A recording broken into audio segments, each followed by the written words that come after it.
Hello everyone. This is your fifth lecture for corporate accounting और आज का हमारा टॉपिक होगा preparation of share capital in companies balance sheet. Our today's topic is presentation of share capital in companies balance sheet. Company की balance sheet में हम share capital को कैसे प्रेजेंट करते हैं. कंपनी की बैलेंस शीट में हम शेयर कैपिटल को, जो कि हमने लास्ट टॉपिक में किया कि शेयर कैपिटल क्या होती है, कितने प्रकार की होती है, kinds of share capital and the meaning of share capital.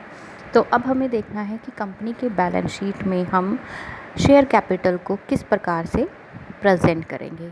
तो इसके लिए हमें पहले बैलेंस शीट का मीनिंग कर लेते हैं कि बैलेंस शीट होती क्या है. A balance sheet is a financial statement that reports a companies asset, liabilities and share holders equity. ये बैलेंस शीट एक फाइनेंशियल स्टेटमेंट होती है, एक रिपोर्ट होती है. कैसी रिपोर्ट है? जो कि कंपनी के बारे में हमें इंफॉर्मेशन देती है. बैलेंस शीट एक रिपोर्ट है, एक फाइनेंशियल स्टेटमेंट है. कैसी रिपोर्ट है? एक फाइनेंशियल स्टेटमेंट जो हमें कंपनी की एसेट, लायबिलिटी और शेयर होल्डर्स के बारे में इंफॉर्मेशन देती है. एसेट जानते हो आप सभी, संपत्तियाँ, कि कंपनी के पास कितनी संपत्तियाँ हैं. लायबिलिटीज़, कंपनी की कितनी लायबिलिटीज़ हैं, कितनी उत्तरदायित्व हैं जो कि उसे बाहर पे करने हैं. और तीसरी चीज़ हमें बताती है कि कंपनी के शेयर होल्डर्स इक्विटी कितनी है, यानी शेयर होल्डर्स कितने हैं, शेयर कैपिटल कितनी है. तो अभी हमारे पास जो पॉइंट है बैलेंस शीट में करने के लिए वो होगा हमारा शेयर होल्डर्स इक्विटी का या फिर शेयर कैपिटल का, कि कंपनी की बैलेंस शीट में हम शेयर कैपिटल को कैसे प्रेजेंट करते हैं. तो अब कंपनीज एक्ट 2013 के शेड्यूल 3 के अनुसार हमें ये करना है. जैसे मैंने स्टार्टिंग में बताया था आपको कि हम कॉर्पोरेट अकाउंटिंग में जो भी चीज़ करने वाले हैं उसके लिए हमें कंपनीज एक्ट 2013 के अकॉर्डिंग चलना है. कॉर्पोरेट अकाउंटिंग में हम जो भी ट्रांजैक्शन करेंगे, जो भी प्रोफॉर्मास हम करेंगे, जो भी रूल रेगुलेशन हम पढ़ेंगे वो हम पढ़ेंगे कंपनीज एक्ट 2013 के अकॉर्डिंग. तो अब ये बैलेंस शीट भी हमारी कंपनीज एक्ट 2013 के अकॉर्डिंग है. इस एक्ट के शेड्यूल 3 में बताया गया है कि कंपनी की बैलेंस शीट कैसे बनाते हैं. कंपनीज एक्ट 2013 के शेड्यूल 3 में बताया गया है कि कंपनी की बैलेंस शीट का परफॉर्मा क्या है. This is pro forma. और इसमें हमें कौन सी आइटम को किस नंबर पर रखना है और किस प्रकार से रखना है. तो फ़िलहाल के लिए हमारे पास सिर्फ शेयर कैपिटल का ही काम है कि बैलेंस शीट में हमें शेयर कैपिटल को कैसे प्रेजेंट करना है. तो परफॉर्मा में सबसे जो फर्स्ट ऑप्शन है हमारे पास, जो फर्स्ट पॉइंट होता है वो होता है इक्विटी एंड लायबिलिटीज़ का. यानी फर्स्ट पॉइंट में हमने लिखना है कंपनी की इक्विटी एंड लायबिलिटीज़. उसके बाद फर्दर हमारे पास होता है शेयर होल्डर्स फंड, कि कंपनी के जितने भी तरह के शेयर्स हैं कंपनी के और शेयर होल्डर्स का जो भी फंड बनता है, यानी इसमें वो सारी आइटम्स हमें लिखनी हैं जो एक शेयर होल्डर्स के पास के लिए होती हैं. तो अब इसमें सबसे पहला पॉइंट क्या है? शेयर कैपिटल का. शेयर होल्डर्स फंड यानी शेयर होल्डर्स के लिए सबसे पहले क्या होती है? Share capital. फिर जो कंपनी के रिजर्व एंड सरप्लसेस हैं ये भी किसके लिए होते हैं? शेयर होल्डर्स के लिए. तो इसको भी हमने किस में लिखा? शेयर होल्डर्स फंड में. तीसरा आता है money received against share warrants. इसका मीनिंग हम अभी करेंगे.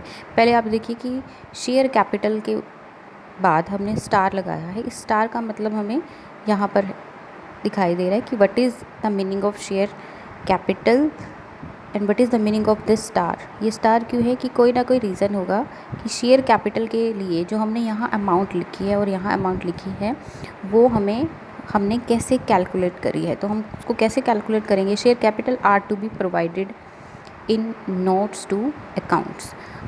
अब कंपनीज एक्ट 2013 के शेड्यूल 3 में जो बैलेंस शीट का परफॉर्मा है वो इस प्रकार से है. लेकिन यहाँ पर जो भी चीज़ें हम कैलकुलेट करके लिखते हैं उनकी कैलकुलेशन को हम कहाँ करते हैं? नोट्स टू अकाउंट में, जिसका एक अलग परफॉर्मा होता है, नोट्स टू अकाउंट. तो यहाँ पर हमने बैलेंस शीट तो करनी ही करनी है, साथ में ये भी देखना है कि नोट्स टू अकाउंट्स हम कैसे बनाते हैं। तो बैलेंस शीट में शेयर कैपिटल जो हम यहाँ कैलकुलेट करके यहाँ पर लिखेंगे वो हम कहाँ कैलकुलेट करेंगे, नोट्स टू अकाउंट्स में कैलकुलेट करेंगे। उसके बाद है रिज़र्व एंड सरप्लस। कंपनी के जो रिज़र्व जितने भी संचय हैं या आधिक्य हैं, आधिक्य क्या होते हैं, जो प्रॉफिट्स अगर बच जाए, डिस्ट्रीब्यूशन के बाद भी जो प्रॉफिट हमारे बच जाते हैं उसको हम सरप्लस बोलते हैं। और रिज़र्व क्या होते हैं, जो कंपनी संचय बनाकर रखती है जिसमें हर तरीके का रिज़र्व आ जाता है, तो वो reserve and surplus. Then money received against share warrant, ये आपके लिए नई चीज़ है, बाकी चीज़ें तो आपने शायद पहले कर भी रखी होंगी। Money received against share warrant, इसका मीनिंग क्या है, a share warrant is a financial instrument, ये आपको मीनिंग गिवन है यहाँ पर। A share warrant is a financial instrument which gives the holder the right to acquire equity share. A disclosure of money received against share warrant is to be made since shares are yet to be allotted against the share warrants. Share warrants एक paper document होता है। ये share warrant अगर आप किसी व्यक्ति को देते हो तो उस व्यक्ति का ये राइट हो जाता है कि उस शेयर वारंट, उसके बदले में, आप शेयर वारंट देने के बदले में आप उससे मनी रिसीव करते हो, पैसे लेते हो, जितना भी उस शेयर वारंट का मूल्य होगा। और वो शेयर वारंट क्या कहता है कि जितने भी उस शेयर वारंट में शेयर्स लिखे हैं उतने शेयर्स वो व्यक्ति कभी भी कंपनी से परचेज़ कर सकता है। तो ये इक्विवेलेंट टू शेयर होता है, इसलिए इसको हमने शेयर होल्डर्स फंड में लिखा है। अब ये आ गई हमारी थर्ड आइटम। अब यहाँ पर इस चैप्टर में हमें सिर्फ इसके इतने काम की ज़रूरत है। अब रिज़र्व एंड सरप्लस आपको समझ आ गया कि क्या होता है, money received against share warrant हो गया। इसका एक और एग्जांपल दे देती हूँ। सपोज़ मेरी कोई कंपनी है और आपको मैं एक शेयर वारंट अपना सेल करती हूँ और उसके बदले में आपसे पैसे लेती हूँ। तो उस शेयर वारंट में मैंने जितने भी शेयर लिखे हुए हैं, कि सपोज़ मैंने लिखा कि आप 100 शेयर्स परचेज़ कर सकते हैं कंपनी से, या 100 शेयर्स के लिए आप सब्सक्रिप्शन कर सकते हो, तो आप कभी भी उन 100 शेयर्स के लिए कंपनी से सब्सक्रिप्शन कर सकते हो उस शेयर वारंट्स के अगेंस्ट। तो ये होता है हमारा शेयर वारंट। अब रिज़र्व एंड सरप्लस हो गया हमारा, शेयर वारंट हो गया। अब ये जो फर्स्ट है शेयर कैपिटल। अब शेयर कैपिटल के लास्ट टॉपिक में हमने काइंड्स करे कि कितने प्रकार की होती है, वो ऑथोराइज्ड होती है, इशूड होती है, सब्सक्राइब्ड होती है। तो यहाँ पर सिर्फ एक शेयर कैपिटल लिखी है, तो इसका मतलब क्या है, वो सभी कैपिटल को कैलकुलेट करके हमने टोटल को बस यहाँ पर लिख दिया। अब उसको कैलकुलेट कहाँ करते हैं हम, उसे कैलकुलेट करना है हमने नोट्स टू अकाउंट्स में। अब आप बैलेंस शीट में कोई भी चीज़ वर्किंग नोट्स में या रफ़ में कैलकुलेट नहीं करोगे। रफ़ में आप कर सकते हो, लेकिन आपको ऑफिशियली भी ये दिखाना होता है, नोट्स टू अकाउंट्स भी आपको दिखाने होते हैं कि जो शेयर कैपिटल आपने वहाँ पर लिखी है वो आए कैसे है। तो वो इस तरीके से आएगी, ये इसका परफॉर्मा है, ये भी आपको याद करना है। तो शेयर कैपिटल हमने कैसे कैलकुलेट करी, यहाँ पर हम इसका नोट डाल देते हैं। जैसे ये नंबर 1 पे है, शेयर कैपिटल हमने कैलकुलेट करी नंबर 1 पे। तो यहाँ देखो हमने लिखा है, शेयर कैपिटल के सामने आप लिख दोगे, पेन ले लेते हैं, शेयर कैपिटल के सामने नोट में आप लिख दोगे नंबर 1। इसका मतलब क्या हो गया कि शेयर कैपिटल की कैलकुलेशन कैसे आई, ये देखने के लिए हमें क्या यूज़ करना है, हम नोट्स टू अकाउंट्स में जाएंगे और वहाँ पर नंबर 1 की कैलकुलेशंस चेक करेंगे कि नंबर 1 का मतलब क्या है। ये सारी चीज़ें नंबर 1 में आती हैं और यहाँ से हमने जो टोटल हमारे पास आया, ये कैपिटल हमने वहाँ पर ट्रांसफ़र कर देनी है। ओके, आई थिंक इतना क्लियर हो गया।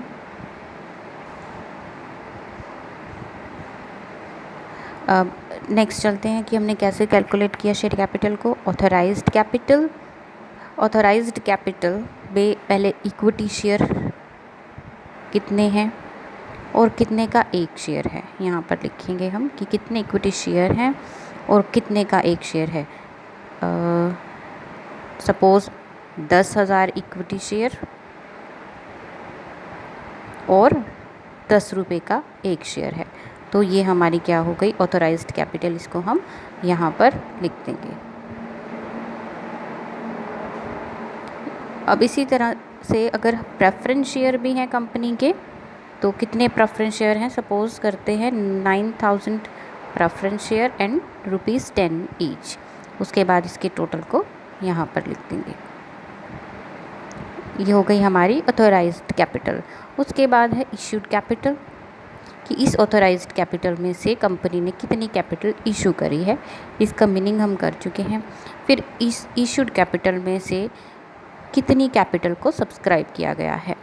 अब उस सब्सक्राइब के भी 2 पार्ट्स हैं, वो भी हमने लास्ट लेक्चर में किए, कि फुली पेड अप है या फिर नॉट फुली पेड अप है। अगर नॉट फुली पेड अप भी हैं तो भी आप उसको यहाँ पर लिखोगे।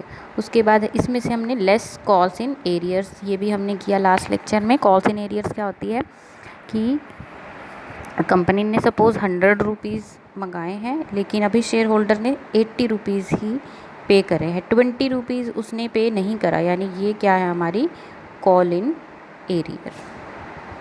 तो इसको हम यहाँ पर लिखेंगे और इसमें से इसको हमने माइनस कर देना है। उसके बाद क्या है हमारे पास, कॉल्स इन एरियर्स किसके द्वारा की गई है, बाय डायरेक्टर और ऑफिसर्स ऑफ द कंपनी, यानी जो कंपनी के डायरेक्टर्स हैं या कंपनी के ही एम्प्लॉयज़ हैं, अगर उनकी तरफ से कॉल्स इन एरियर है उसको हमने इसके अंडर लिखना है अलग से। और उसके अलावा अगर किसी और ने कॉल इन एरियर्स, यानी जो बाकी के शेयर होल्डर्स बचे, उनकी कॉल इन एरियर्स को हमने अलग से शो करना है।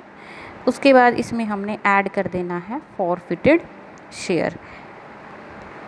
फॉरफिटेड शेयर यानी वो शेयर जिनको आपने फॉरफिट कर लिया है, यानी ऐसी कैपिटल जिसको आप फॉरफिट कर चुके हो, यानी कि उनसे पैसे, उनके शेयर को आपने समाप्त कर दिया है और वो आपको वापस मिल चुके हैं, तो उसके फॉरफिटेड शेयर को आपने यहाँ पर लिख देना है। और इस तरीके से यहाँ पर आ गई आपकी शेयर कैपिटल। और जो शेयर कैपिटल आपको यहाँ पर रिसीव होती है, इसको आपने क्या करना है, हम बैलेंस शीट में जाएंगे और यहाँ पर इस शेयर कैपिटल को हमने लिख देना है। अब देखिए इस परफॉर्मा में एक और चीज़ क्या है कि अमाउंट यहाँ पर नोट्स आएंगे कि रिजर्व एंड सरप्लस। सपोज आप सेकंड नोट पर, नोट्स टू अकाउंट्स में सेकंड नोट पर आप कैलकुलेट करते हो रिजर्व एंड सरप्लस, तो रिजर्व एंड सरप्लस के सामने हम नंबर 2 लिख देंगे, तो उसकी कैलकुलेशन हम नोट्स टू अकाउंट में जाकर चेक कर सकते हैं। अब इस परफॉर्मा में यहाँ पे particulars, notes number and amount of current year and amount of previous year, ये पिछले साल के अमाउंट्स आएंगे यहाँ पर और ये करंट ईयर के अमाउंट्स आएंगे।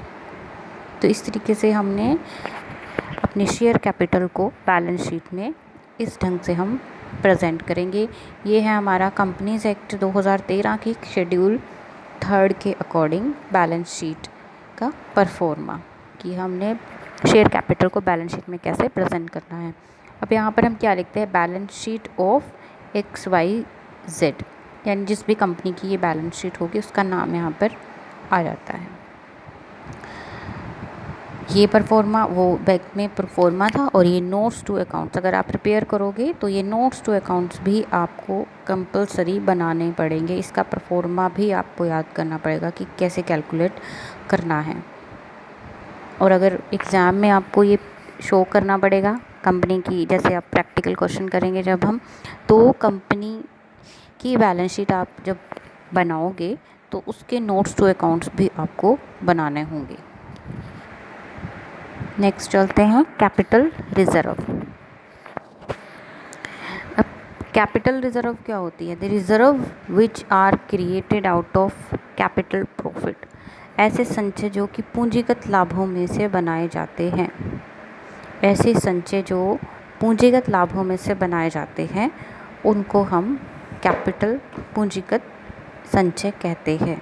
ऐसे संचय जो पूंजीगत लाभों में से बनाए जाएं उन्हें हम पूंजीगत संचय कहते हैं।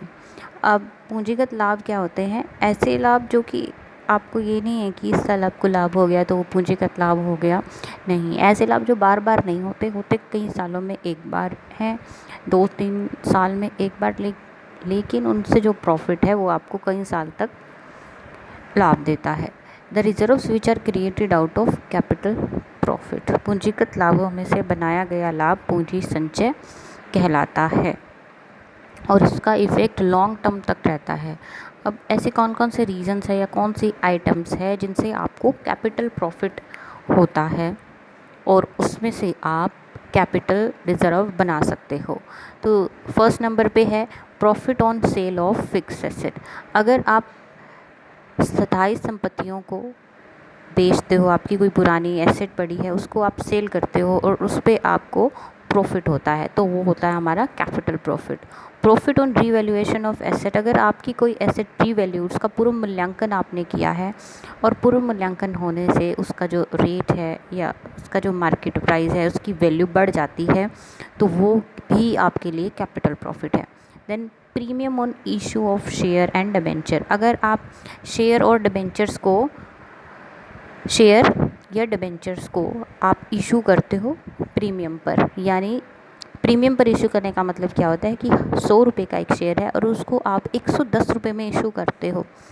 100 रुपये का शेयर है उसको 110 रुपये में, तो वो जो 10 रुपये एक्स्ट्रा हैं वो प्रीमियम होता है, तो वो आपके लिए कैपिटल प्रॉफिट होता है। Profit on redemption of debenture, अगर आप डिबेंचर्स क्या होते हैं, ऋण पत्र, अगर आप डिबेंचर्स को रिडीम करते हो यानी उनकी कैपिटल वापस कर देते हो, डिबेंचर्स को ख़त्म करते हो, तो उस पर अगर आपको प्रॉफिट होता है वो भी क्या होगा, आपको capital profit. Then profit earned by a company prior to its incorporation, यानी जब कंपनी का अभी इनकॉर्पोरेशन या अभी नहीं बनी थी, वो उस समय पर उसको जो इनकॉर्पोरेशन से पहले वाले टाइम में जब तक अगर कोई प्रॉफिट होता है तो उसको भी हम क्या कहते हैं, capital profit. Then profit on forfeiture and reissue of share, forfeiture अभी हमने बैलेंस शीट में किया था। फॉरफीचर का मतलब क्या होता है, तो अगर कंपनी को फॉरफिट करने पर, शेयर्स को फॉरफिट करने पर कोई प्रॉफिट होता है तो उसको हम कैपिटल प्रॉफिट कहते हैं। और अगर उन्हीं अंशों को जो उसने फॉरफिट कर लिए थे यानी वापस ले लिए थे, उन अंशों को अगर वो री इशू करती है और उस पर उसे प्रॉफिट होता है री इशू पुनः निर्गमन करने पर, तो उसको भी हम कैपिटल प्रॉफिट कहते हैं। तो इन तरह के प्रॉफिट से अगर हम कोई रिज़र्व बनाते हैं तो उस रिज़र्व को कहते हैं हम कैपिटल रिज़र्व। तो ये था हमारा आज का टॉपिक।